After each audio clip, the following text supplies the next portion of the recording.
Introduction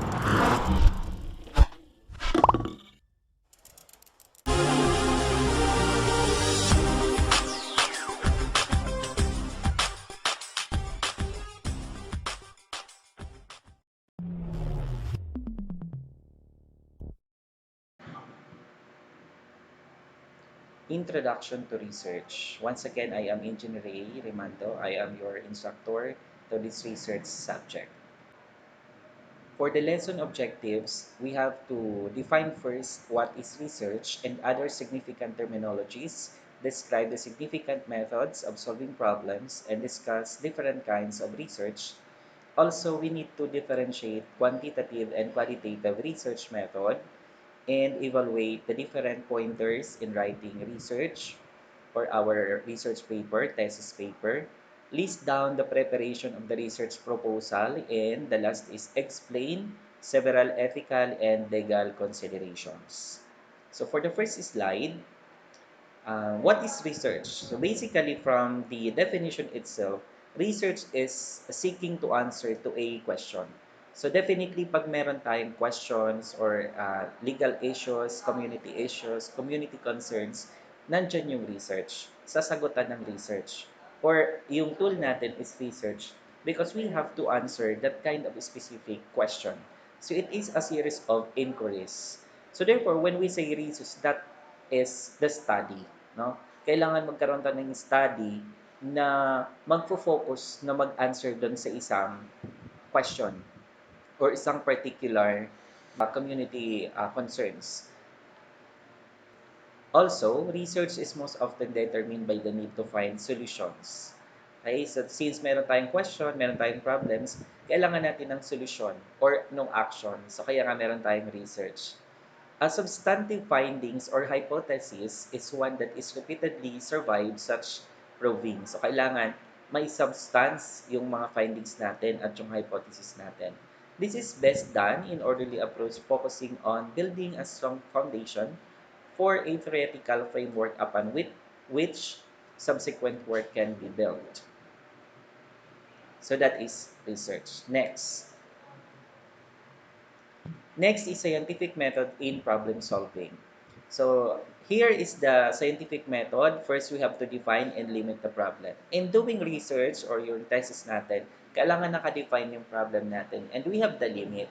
Hindi naman yung masyadong broad, hindi naman masyadong maiksi, hindi naman masyadong mahaba yung mga problem natin para ma-attain natin at ma-solve natin siya in a specific time.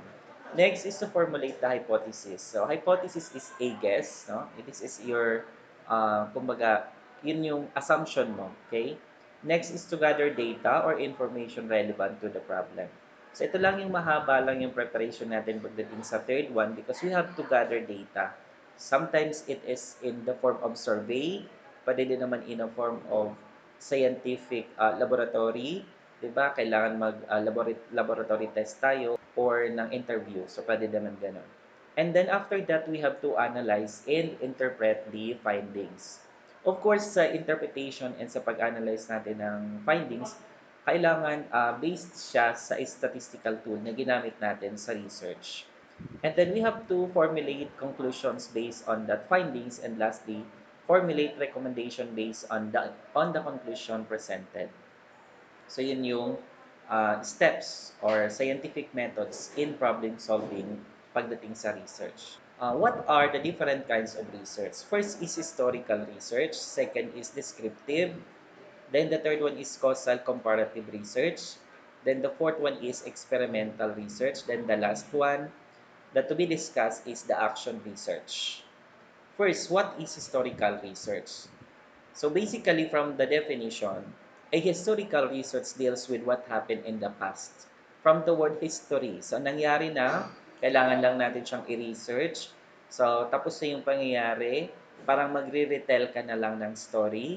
So pwede dyan yung mga halimbawa, yung history ng isang community or ng isang municipality. I-research mo kung bakit ito yung culture ng mga ETA sa partido area, parang ganun. So that's history. Meron kang dati pa na nangyari nung panahon ng mga ancient periods pa. So that's historical research. This research, however, is not merely collecting data or an arranging of event.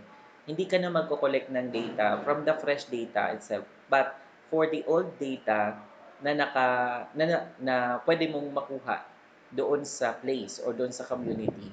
Kasi nga history na yung pagkukuhanan mo. So, pwede kang magtanong doon sa mga matatanda doon sa bayan nyo or sa barangay nyo o yung mga unang mga naging kapitan, naging mayor, yung mga politicians. Pwede din naman sa church, no? Pwede kang magtanong sa mga pari or matatanda sa simbahan kung ano yung mga pangyayari in the past na pwede mong i-research.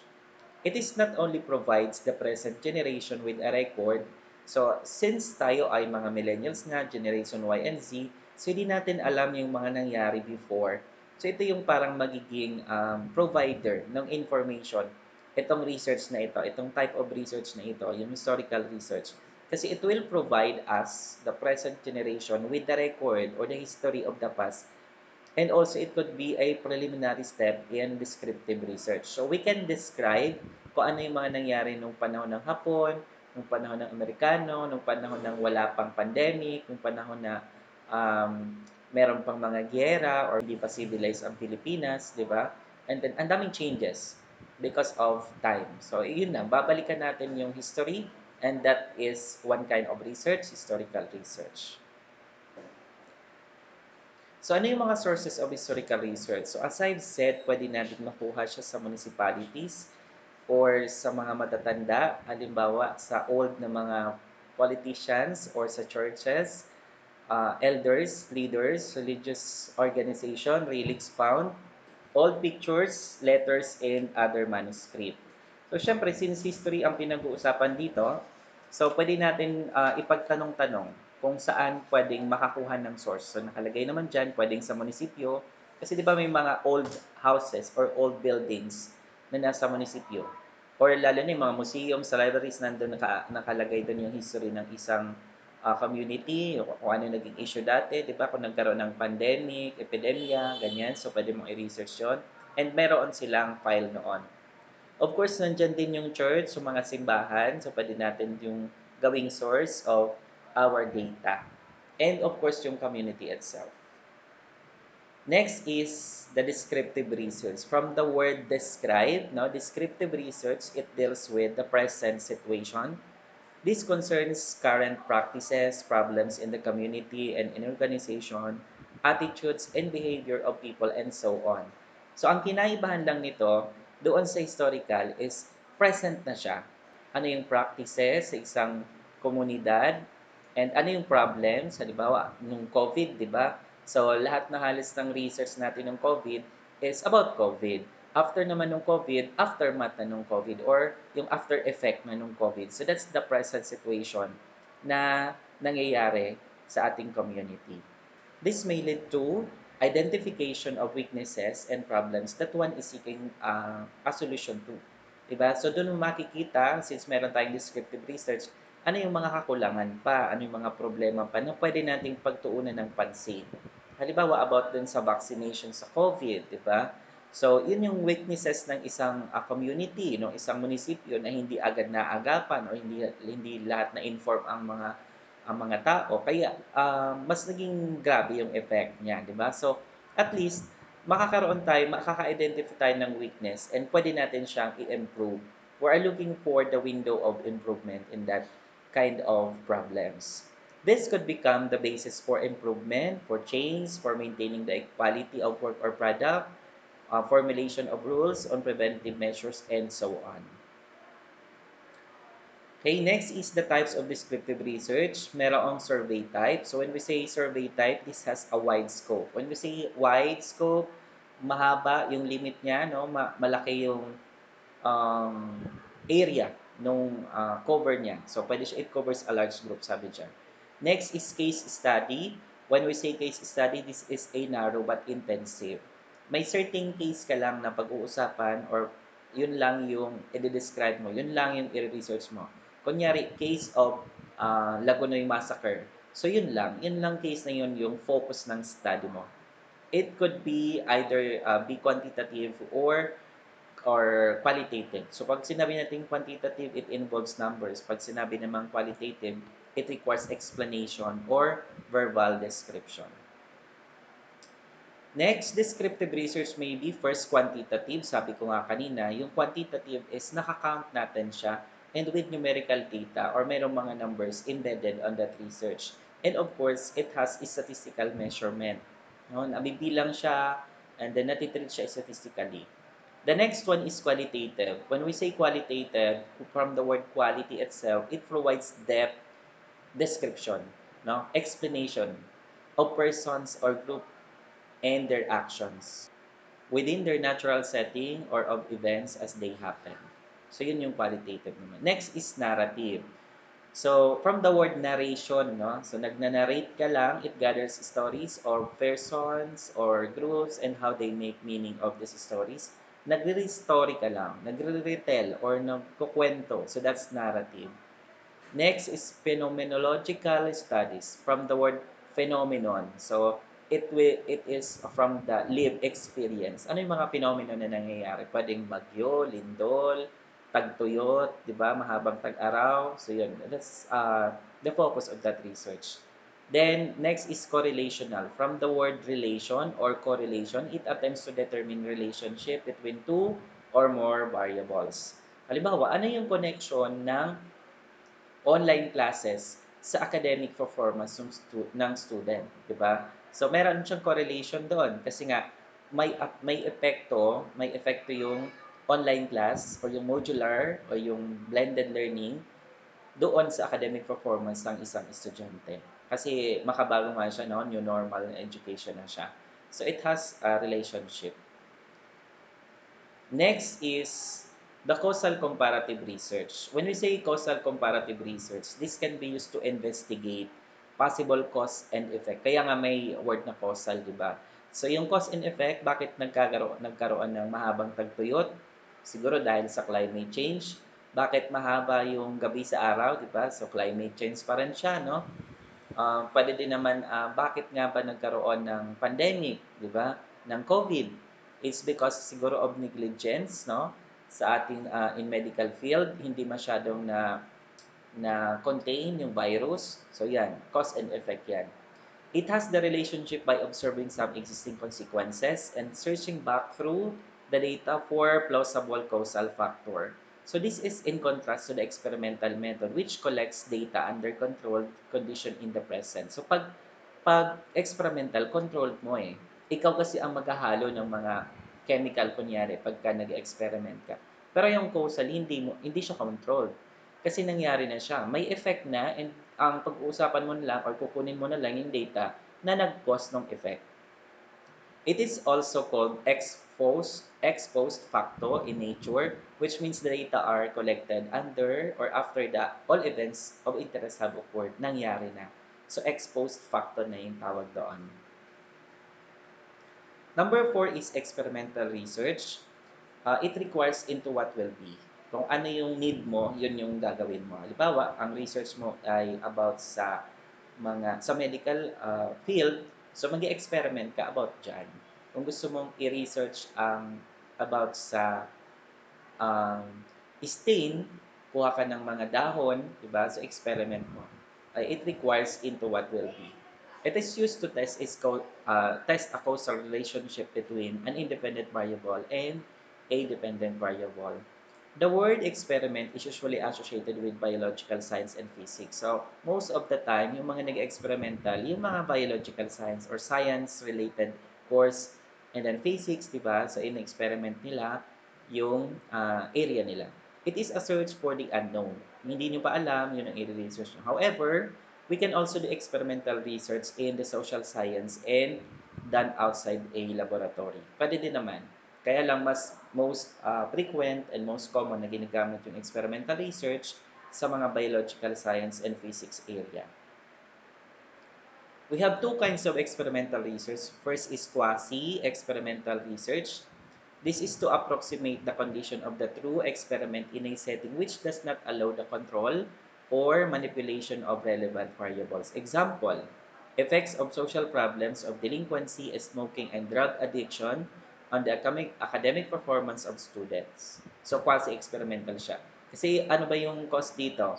Yung cause dito is yung social problems. Ano yung effect nito? Effect nito sa academic performance of the student.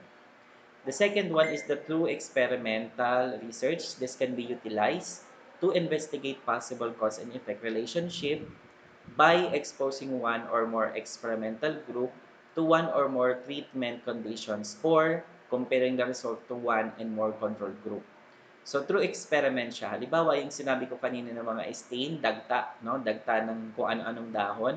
Kung nasa medical field ka, kukunin mo yung stain or yung bacteria, kunyari lang, ano? So, yung control variable mo doon is ikaw kasi ang magde-determine ilan ba ilalagay mo, ilang ml, ilang grams, di ba? So, controlled siya. Ini-expose mo in comparing to another set.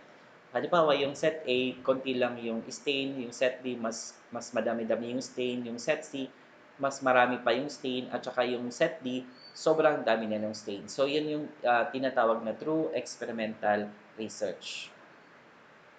Number five is the action research. Ito, ano lang to, parang ginagamit natin siya, lalo na sa mga short or sa classroom or an office, parang maliit na area. So it is used primarily to solve a problem either in the classroom or an office. It can be done by one or a group of researchers. So, from the word action research, meron kang intervention or meron kang action after ma-determine kung ano yung problem. Halimbawa po sa classroom mo after your observation, sa teaching observation nyo, ay na-find out mo na mahihina sila magbasa. So, you will look for the intervention. Paano natin mamimetigate yung kahinaan ng estudyante sa pagbasa or sa pag-solve. Yun yung action, yun yung intervention. The findings through cannot be generalized to a larger group. Yun lang, yun yung disadvantage nitong action research kasi that is only applicable for that classroom only. So, kung merong ibang area, diba, ibang office or ibang classroom, kakakanta ka ulit ng another action research for that. Action research can be done to develop new skills or new approaches and to solve problems with direct applications to the classroom or working world setting. And it is practical, directly relevant to an actual situation in the working world. So that's action research. Let's come to the important pointers in writing our thesis or research or study. First, in selecting a research topic, the researchers must have a clear idea of what to write about. So, dapat at least you have the idea, ano yung focus ng study mo. Diba? You have a clear idea or concept, no? Second, the researcher must jot down or isulat nyo, list down possible variables, models, and theories na pwede mong gamitin. Kasi we have theoretical framework and conceptual framework na gagawin in your research. Then the third one is the researcher must set a timetable for research preparation. In order for you to finish your study or research, so kailangan may timetable, kailan kayo mag-gather ng data, kailan yung final defense ninyo. And of course, the researcher must take into consideration available findings. Like in experimental research, there are data na nandoon na. There are data that is already available that you can use into your research or study. And the last one is to choose the topic only after you have read widely on the variables or the related review of related literatures and studies you want to explore about sa research ninyo. Kailangan merong specific na study or literature anchored to that research or to that specific topic para hindi tayo mahirapan. So, yun yung mga important pointers in selecting research topic. Second is building the body. So, ito naman, for chapter 2, mahaba-haba itong chapter 2 kasi it includes the literature and review of related studies. First, you have to prepare an annotated bibliography of books. So, pwedeng manggagaling siya sa mga books, published books, articles, journals, published research, and other research materials which have similar variables as the proposed study. When we say similar variables, it has connection to your present study. Kaya nga tinawag siyang review of related literature and study because it is related to your topic. The second one is to develop the conceptual framework. By the way, our conceptual framework is based on the concept generated from the studies, and then you come up with your concept. Then your research framework, that will be your conceptual framework na. However, your theoretical frameworks are coming from different theories. So, hindi siya mababago. Hindi mo siya pwedeng i-alter kasi nga, uh, theoretical framework siya.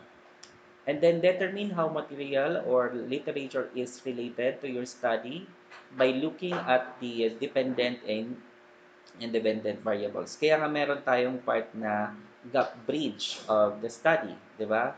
And then yung state of the art, no? Synthesis, state of the art. So dun natin makikita how related is the past study to your present study. And then the study is strong if it has an intensive review. Kailangan natin siyang i-review, i-review, and i-review, and look for several studies that may help in your present studies. Anyway, for the task number 1, kindly please look for the announcement under our announcement forum sa ating Google Classroom kasi magpo-post na lang ako doon ng task number 1 for this specific topic. Thank you.